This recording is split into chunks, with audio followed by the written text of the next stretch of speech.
after our best season to date, 56 wins, and our first President's Trophy, the 3-time Stanley Cup champion Vancouver Canucks now look for our unbelievable 4th Stanley Cup title. Now, of course, we are a long way away from that here, and we can't afford to overlook our opponents here in the first round.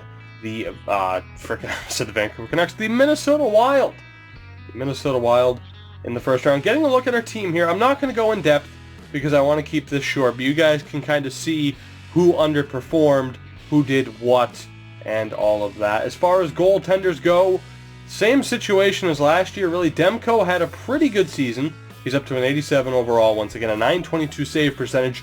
Nyquist is up to an 85. He had a 935 save percentage in 13 games. So certainly if Demko is struggling, we know we have somebody that we can go to in order to help out just a little bit. Looking, though, at the NHL in general in terms of save percentage, we might as well start with the goalies. We are already here. As far as starters go, it looks like, once again, Sergei Bobrovsky. Of course, Nyquist is there, but Bobrovsky in Chicago is certainly up there. We won't... well, let's see. Tuukka Rask, by the way, is in Edmonton, so funny to see how that pans out. Looking at rookie skaters, because we had quite a few. Unfortunately, none of them are going to win. Malenstein on Montreal, Wes Rhodes in San Jose, the most likely candidates. And of course, we'll take a quick look at the point total. And yeah, maybe, like, Erik Karlsson's been great for us. He's been here for what now? 2 of the Cup wins? All 3? I don't even know. I think 2 of the Cup wins. Yeah, it still probably would have been nice. Oliver Ekman-Larsson was my guy the whole time, and he ends up tying Tyler Seguin in points in 3 less games. Also, Tyler Soy, who in real life is now a 6th round draft pick, still tearing it up for the Calgary Flames. I do want to take a quick look at the AHL just to see if we had anybody up there. And would you look at that? Well, actually, it defaulted to Utica. God damn it. False hope. But Melvin Doyle had a really great season, 60 points in 72 games. Of course, the AHL season is not over. As far as that goes, well, he's not too far off. I don't think he'll end up being the leading scorer, but a good rookie season for Melvin Doyle. But again, I wanted to keep the stats short, but you guys have gotten a look at pretty much everything. Let's take a look at the Minnesota Wild, what their team did during the regular season, and of course, we will look to get a glance at their lineup as well. So starting off, we will actually look at the goaltender last. I'm intrigued to see who they have. And it's still Kaapo Kähkönen, but he's injured. He's an 86 overall, but he's injured. So we are going to have to take a look to see how long he's out for. If he's out for a considerable amount of time, it's 82 overall Darcy Kemper, who's played 21 games, has a, goals against average isn't the best stat for goalies because, of course, that's more of a defensive stat, but only a 906 save percentage. So that could be a very big advantage for us. On the defensive end, Matt Dumba, Cam Dineen, Tyler Myers, who played 46 games, but they also have 6 defenders that played all 82, so they must have had a defenseman play forward at some point. How did all 6 defensemen play 82 games, but Myers still played 46? That's fucking weird. But regardless, a good defensive core. It gets a little bit weak with Harrington and Jan O'Coin, but between Finn, Kolosov, Dineen, and Dumba, it's pretty good, but they obviously don't have that elite defenseman. Right wings, Nino Niederreiter, an 87 overall, had 60 points. Stan Galiev is an 85, Cliff Poo an 82, and Jyrki Tarkki, that is a hell of a name, also an 82 overall. So not the best right wing core there either. That 3rd and 4th line, a little bit weak. David Perron, Randy Pavelski, Emerson Edom, and Ty McGinn. So 3 83s and an 82. And it's at this point I'm starting to wonder just how this team made the playoffs. They do have Granlund, they do have Coyle, Jarrett Anderson Dolan, who I believe the last time we paired up against Minnesota in the playoffs I said was a created guy. He's not, he's actually real, and he's an 84 overall so far. And Charpentier, an 83 overall. So they do not have the strongest team. Like, that's undeniable. I don't see how we could lose this series. Now, in saying that, anything could happen. And jumping to the injury report, Kähkönen is out until June 4th. So unless the Minnesota Wild make the Stanley Cup final, he is out, so it will be Darcy Kuemper in. Needless to say, the advantage lies in our favor. It would definitely be an upset for Minnesota to win at this point. Obviously, it would be an upset, just because we're three-time defending champions, but my God, I don't know if we've ever been bigger favorites in a series than we are right here. But let's do this. Let's get this started. First period of Game 1, and we are scoreless. Second period, still scoreless. And that sets up an interesting third period. Darcy Kuemper, he is a low overall goalie with a pretty bad stat line, but Austin Matthews on the power play, 5 minutes into the period, gives us the lead, and it's the first goal of the series. And I was going to say, we've seen lower overall goalies have some success. But right now, Thatcher Demko, knock on wood, is shutting the door, and things are looking good. It's a 1-0 shutout, 27-save shutout for Thatcher Demko. The game-winning goal for Austin Matthews, and the Vancouver Canucks are up 1-0 in this series. I did forget to show you guys the lineup, although in fairness, it is the same exact lineup we were rolling with through the majority of this past season. I'll actually give you a quick look at it right now. And of course, the beauty of this lineup is that we can change out people if need be. Obviously, Drouin, Matthews, Stamkos has been our top line. Darryl Scher is an 89 overall. He is very soon going to be that top line center over Matthews. Of course, Joensuu, Hendry. Kajula Heinen on the third pairing could easily go up to the second line. Heinen could obviously go up to the top line center spot. So, yeah, we're looking good here. This team won 56 games for a reason. They have a 98 offensive rating for a reason. So things are looking good. Let's play Game 2, or Sim Game 2, against the Wild. Still, of course, on home ice. We will have it throughout the playoffs. Let's do this first period, and it's 2-0. DeRocher 40 seconds in, and then Robert Karlsson with another goal. 2 goals on 14 shots, and things are looking good. Second period, and they continue to look good. It's Erik Karlsson, 3-0, and the Vancouver Canucks are coasting. It's Joensuu, it's Kajula, 5-0 now for the Canucks. And this Minnesota Wild team, man, I don't know how they made the playoffs. Forsstrom gets his first postseason goal. Oh my God.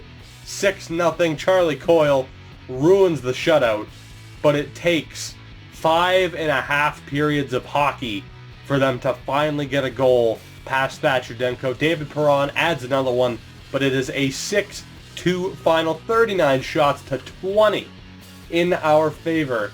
And the Vancouver Canucks, on the back of that, 3 points apiece for Karlsson and Chychrun. And man, things are looking pretty good, boys. Except for that, Shaden Bolt out. It's going to be for about a week, I think. It's a little bit over a week, but he'll be back before then. So I guess we'll just take care of this live for the hell of it. And it is going to be Wade Savage getting the call-up again. Utica's season, I'm pretty sure, is over. At best, they have 1 game left, and I'll just go best lines for them. But Wade Savage is in the lineup. He will be on the 4th line. But my God, 6-2 in that game. Demko right now, just an absolute beast. Let's take a look at Savage. He is a lefty. Gallant, 72. Who's better at defense? That would probably be Savage, but we'll play Gallant at center. Gallant actually had a pretty good season. I was tempted to put him up on the third pairing over Karlsson. In the AHL, we'll just go best lines because it doesn't matter at this point. I did not mean to click there, but like I said, if someone's bitching about getting scratched or whatever, I am not too concerned, and they actually only have 1 game left, so yeah, it's not going to be too big of a problem. But the Comets were in a very, very rough division once again. So, unfortunate to see them fall out of the playoffs, or to not make the playoffs, I should say. But it is what it is. We obviously got some real good progression out of a lot of our players this year. But now, the focus, of course, solely on the Canucks. The series shifts to Minnesota for Games 3 and 4. Can the Wild battle back, or is this series over? I think I know how I feel, but we've seen some crazy stuff, particularly from the Nashville series last year. First period of Game 3, scoreless yet again. Second period, and for the first time, the Wild have a lead in this series. It's Nino Niederreiter on Nyquist.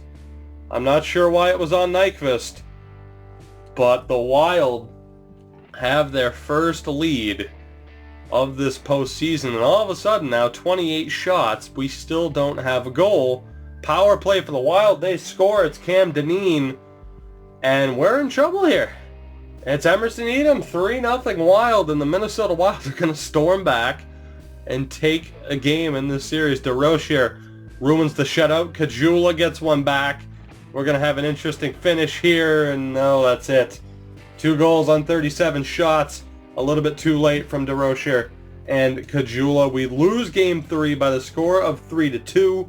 A great performance for Darcy Kemper. The question is now, once we hit continue, is Thatcher Demko injured? Of course, I still have faith in Niederreiter, but is Demko injured? He is. It's not for long. It's about a week, but that is now our second injury, and indeed it will be Torsten Nyquist taking the net here.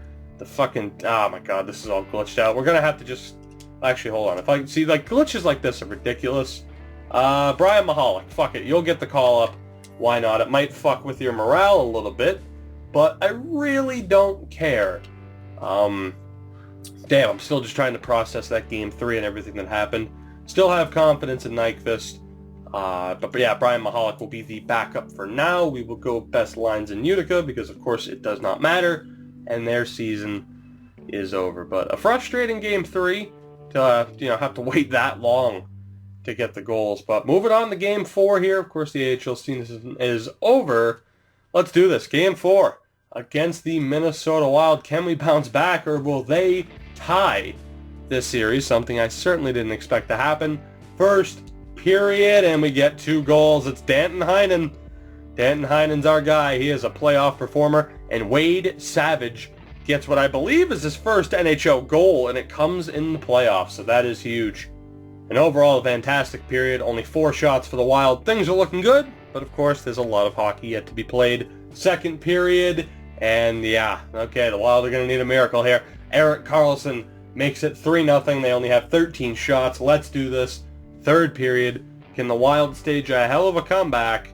Or are we going up 3-1 in the series? Of course, the penalty kill successful there. Halfway through the frame, and Laurent DeRocher, I don't know why I thought Luke DeRocher. DeRocher, the Mr. #1 overall pick, at one point, gets the goal. And the Minnesota Wild are shut out once again, this time here in Game 4. 4-0, 25-save shutout for Torsten Nyquist, and the Vancouver Canucks are now just 1 game away from moving on. This feels like the Washington-Philly series. Of course, they're going to put up somewhat of a fight, but we all know who's winning this series. Backup goalie or not, back in Vancouver for Game 5. Let's end this here, end their suffering here. Let's do this. First period, and we're down 1-0. It's Jyrki Tarkki, perhaps the best name I've ever seen in this game, with the opening goal. Second period, can we rebound? And we can. It's Robert Karlsson and Esa Yoensu getting the goals, and now the Wild are in trouble. We have them more than doubled up in shots, and I think now we are just 20 minutes away from moving on to the semifinal. Let's do this, and it's Hendry with the goal. 3-1 Vancouver. And my god, guys, this might just be an unstoppable team at this point. Halfway through the period, the Wild need 2 goals very quickly, or they are going home, and that is exactly what's going to happen. That is final. 3-1 victory in Game 5, and we eliminate the Minnesota Wild in 5 games. What a great start to this postseason. Aside from the injuries, of course, to Bolt and Thatcher Demko, but things are looking real good. Both of them should be back for the next series as well. And of course, actually, there he is. There is Thatcher Demko. I will make sure to put him back in, of course, before the next game. But let's go ahead now and see, of course, who we're going to play in this next round. Jaden Bolt back as well, although maybe Wade Savage should stay. I don't know. He had a pretty good performance, and we still found out. Man, that's a good thing. We're getting a lot of rest, but of course I don't know if that has an effect in the game. Still don't know who we're playing here in the second round, and there it is. It is the Arizona Coyotes. Now, they had a pretty strong season, finishing in third place in the division. Maybe not who I expected to face off against, but of course we did see that Oliver Ekman-Larsson had a spectacular season. They took care of the Flames in 6 games. Winnipeg, Colorado, the other series. And of course in the Eastern Conference, the Islanders and Penguins, the Bruins, and the Senators. So there you have it. That is the final 8. That'll do it for this one, guys. Of course, as always, if you have enjoyed, make sure to drop a like down below. Subscribe if you haven't already to continue following this series. And hell, I haven't asked you guys to do this in a while. Make sure to spread the word and help this channel grow. We are closing in very quick on that 1,000 subscriber goal, guys. It's looking pretty real. It's making the past, what's it been now? 10 months? Almost 11 months worthwhile as we approach that number. But I don't want to ramble. I will see you guys in the next episode. It's the Arizona Coyotes, and I may be wrong for this, but I have never felt more confident in this team. Famous last words. I'll see you guys in the next one.